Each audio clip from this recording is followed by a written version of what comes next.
What if Guns N' Roses went jungle? That's the unlikely scenario we'll be exploring on this week's What If, How, When, Why.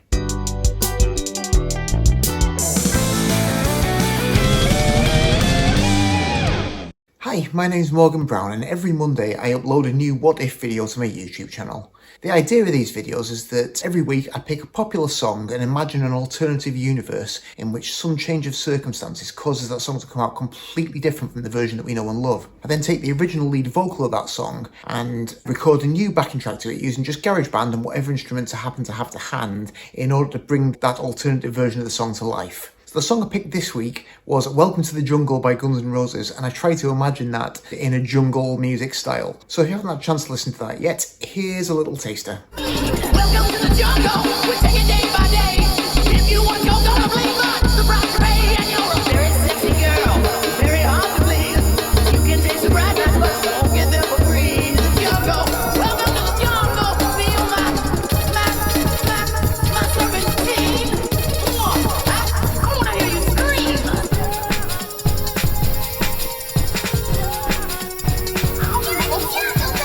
Now, Guns N' Roses, I guess, are a band that I've not gone out of my way to listen to for a long time now. I haven't actively gone and put on the Guns N' Roses record. And yet, if you'd asked me back in, say, maybe 1990, they would have been in the running for my favourite band. Certainly when I bought that cassette of Appetite for Destruction, I pretty much wore it straight out. I'd listened to that album so much. It was such an incredible record. And although I haven't popped it on too much in the last couple of decades, I'm pretty sure it still stands up as well. I guess the first thing I ever heard would probably have been Welcome to the Jungle, back towards the end of the 80s. The first one I actually bought was the re-edited version of Sweet Child of Mine that came out maybe around 1989-ish, I want to say, which I loved. And then on the back of that, went out and bought the cassette of Appetite for Destruction, and it just absolutely blew my mind. It's just that perfect combination of sort of attitude and execution. The songs are very, very strong. That's the most important thing straight out the gate. They're just extremely well put together. The performances are fantastic. They never sounded better than with Steven Adler on drums when Steven Adler could play. And Axl Rose's voice at this point still sounds absolutely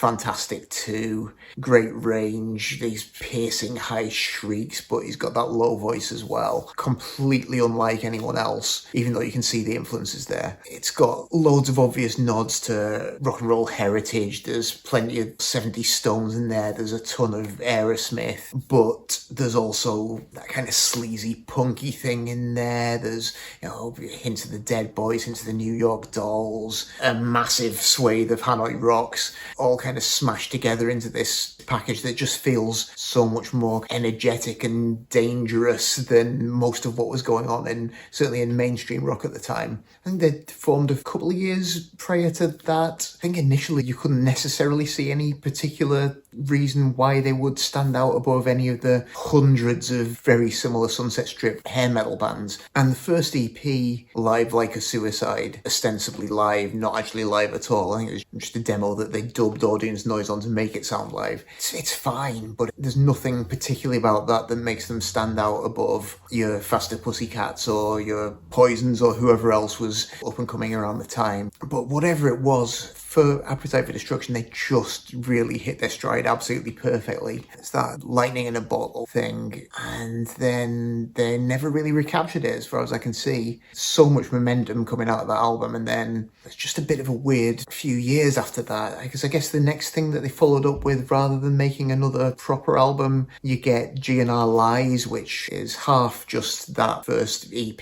again, and then half this sort of semi-acoustic side, which mostly is okay, perfectly listenable, kind of laid back, slightly country tinge stuff, but then also with One in a Million, which no one needs, with the racism and the homophobia. It just seems like a really strange way to choose to follow up this incredible breakthrough album. And I guess after the kind of astonishing success of a debut album like that, the pressure must really be on. And I think maybe GNR Lies was already a sign of them kind of stalling while they tried to figure out what to do with all this pressure. And I think also that pressure probably drove them a little bit nuts, because the eventual follow-up that comes out is Use Your Illusion Parts 1 and 2, which is just one of the most ludicrously bloated projects in rock history. Partly it's a sign of egos getting overinflated with success and acclaim, and also partly just paranoia about not being able to match up to a first record, so feeling you have to do everything 4 times as big. So instead of making one really strong album, they made 2 sprawling double albums,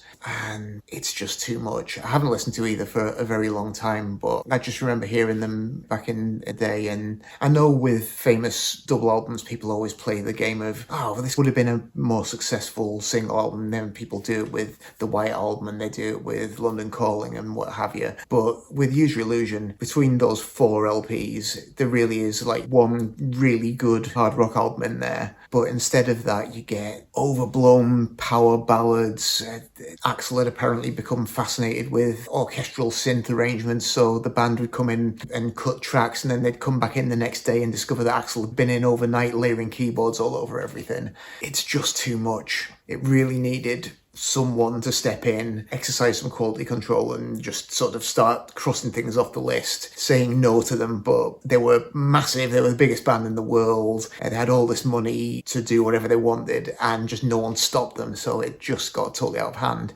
And then they embarked on this gigantic tour. You've got Matt Sorum in on drums now, who is a great drummer, definitely a much more technically competent drummer than Steven Adler, but it sort of never sounded quite as good for some reason with Sorum. I don't know why. Just something about Steven Adler's feel on that first album that is just perfect. And as this endless tour goes on, you lose Izzy Stradlin, who always felt a bit like the heart and soul of the band. He had that sort of Keith Richards thing going on that just really kind of anchored the band beautifully. I think a lot of his songwriting contributions are probably pretty underrated too. This band that was playing these stadiums in the early 90s with Axl running around in his lycra shorts and all these extra musicians, keyboard players and backing vocalists and horn sections doing these covers of Knocking on Heaven's Door with reggae breakdowns and stuff. It felt so far removed from the great kind of rock and roll band that had been playing clubs just prior to the first album coming out. I guess the next thing that they did, the Spaghetti Incident, was maybe an attempt to reconnect with that more down-to-earth punky spirit, picking a bunch of songs from formative influences, mostly punk rock bands, to cover. But it really kind of missed the mark. I think by that point they were already so far removed from that kind of punk attitude that they had in the early days. It doesn't really ring true. And then obviously after that, everything goes completely haywire. Everyone apart from Axl disappears, and you get this endless process towards the final release of Chinese Democracy, which I've never managed to listen to all the way through. I've heard odd bits. So yeah, I don't know. To me, loving that first album like I did, they made it very difficult to love any of the rest of the stuff they ever did. But I'm impressed with people who do manage to follow it all the way through and who really get into those other records. I'm sure there's good stuff on all of them, but started too strong to ever live up to it, I think. But anyway, you know, better to make one untouchable, world-changing record than to keep knocking out something mediocre every 2 years for decades like plenty of other bands do. So even if they had only released that, it would still be a pretty impressive legacy. But yeah, during that increasingly odd 90s period where Axl separates himself from the rest of his band members and starts experimenting, he did end up sort of driving them into a bunch of different musical cul-de-sacs that I don't think they ever really had any intention of initially venturing down. But one thing that, as far as I'm aware, they never touched upon was jungle music. Now, as I think I said back in my Kim Wilde rave video a few months ago, I know very little about dance music of any sort. All of these things pretty much passed me by. I'd just hear little bits and bobs as I was going through my life, but it's kind of a whole other world from the one that I was residing in. So I've heard all these different labels for different genres and subgenres. I've only ever really had the most nebulous idea of what each one is and how they differ from each other. But I do love a challenge, and the thought of doing a jungle remix of Welcome to the Jungle struck me as being really amusing, and from that point onwards I couldn't quite get past the idea, so I had to try and make it happen.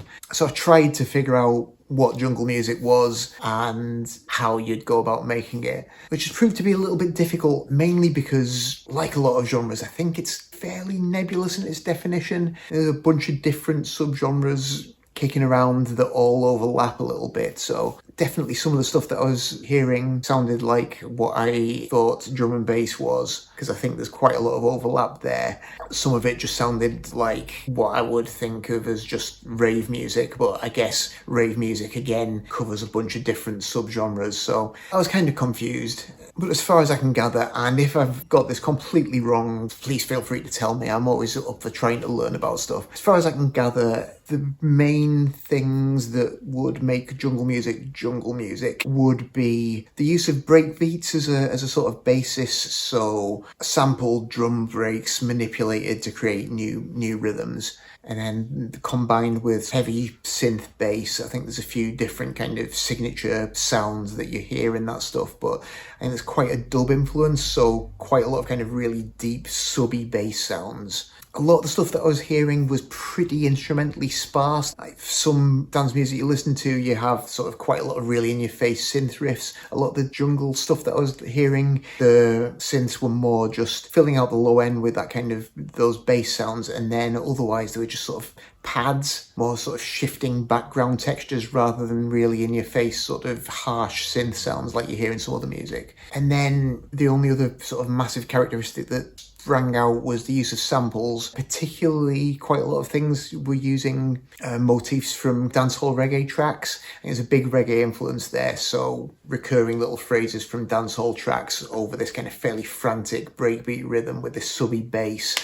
That's kind of what I think of as being jungle, but I'm aware there are other subgenres that also have a bunch of those characteristics, so I might have got it completely wrong. But yeah, as I say, despite my complete ignorance of this music, the thought of Guns N' Roses deciding to do Welcome to the Jungle as Jungle struck me as being too amusing to leave on the table, so I did my very best to figure it out and concocted an alternative universe scenario to explain how it happens. So I guess in our alternative timeline, it's 1994. We're arriving just at the point where Guns N' Roses is kind of in a bit of a crisis. They've released the Spaghetti Incident. It's not done very well by their standards. They don't really know what to do next. The band just want to carry on playing rock and roll, trying to get Axl involved, but he's increasingly withdrawn, lost faith in guitar music altogether, and instead he started listening to UK pirate radio stations. He's getting really into all these different styles of electronic music that are coming out of the UK, and particularly drawn to the emerging jungle sound. So one day in the middle of the year, there's suddenly breaking news that Axl Rose has fired all the other members of Guns N' Roses via telegram. All of a sudden they're all gone, and then a couple of weeks later, this new single emerges, still credited to Guns N' Roses, but it's called Welcome to the Jungle in all caps, and it's a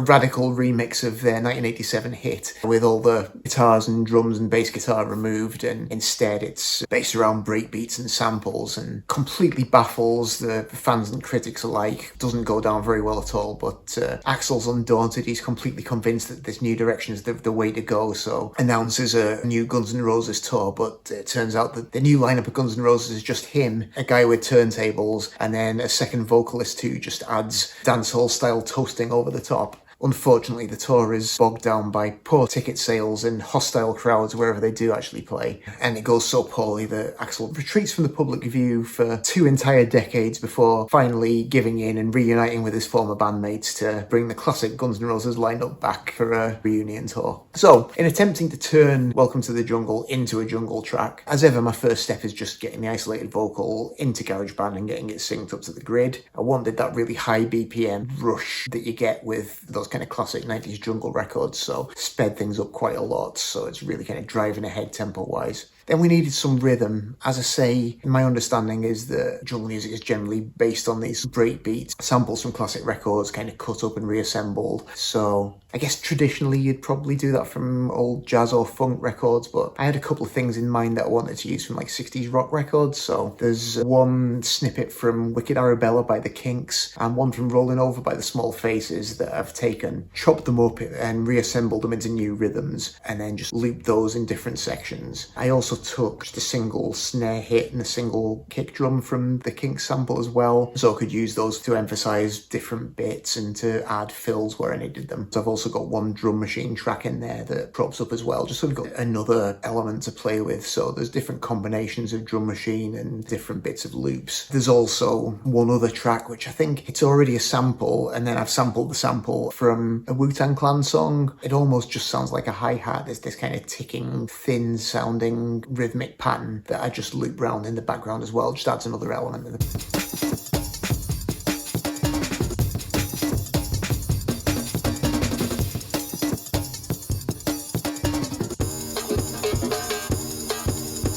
So then I wanted some bass on there, and there's a few different synth sounds that I've heard on different bits of jungle records that I listened to that I wanted to try and capture. And GarageBand's got a pretty good selection of synth bass sounds, so I managed to find some things that sounded like they fit the bill. So probably the main one that runs most of the way through is just a really kind of plain sub bass, just a simple kind of sine wave tone, but lowered right down so it's almost below the range of human hearing. Then there's another one called a wobble bass, which I think originally was created by sampling together 3 different really subby bass notes just a semitone apart, so they create this kind of clashing weird noise. I didn't have to do that because GarageBand's got its own wobble bass sound ready made, so I used that for some parts. And a third sound that I use is one called Hoover bass, which I've definitely heard in a few of those old records as well. So just 3 different textures that I dropped in at different points just to create a bit of variety. I needed some chordal textures to fill out the sound next, and as I say, from the bits of jungle that I was listening to, it seems like it's quite common to just have these sort of quite long sustained synth pad sounds going on. So I picked a couple of decent pad sounds and panned those left and right to just sort of create some ambience, and then because I didn't want it to be too static, I've done a bunch of automation on the EQ on both of those, so got different filters sort of coming in and out so that the sound's just moving a little bit, changing. It's not exactly just the same all the way through.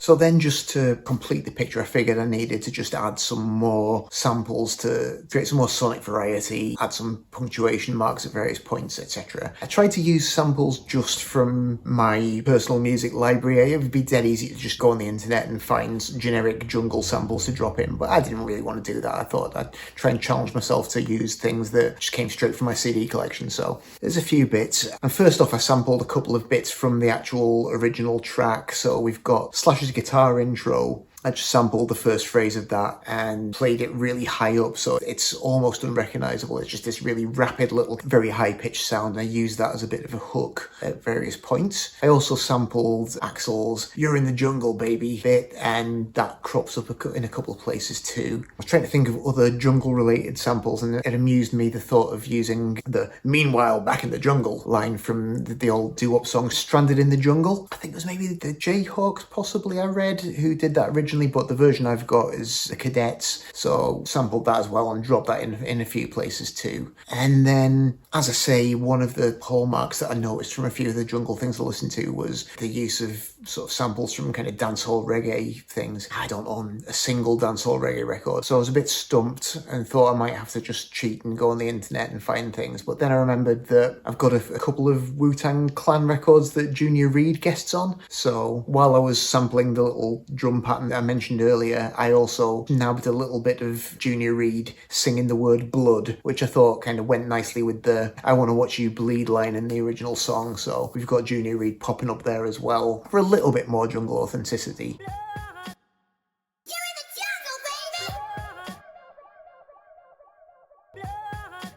Meanwhile, back in the jungle.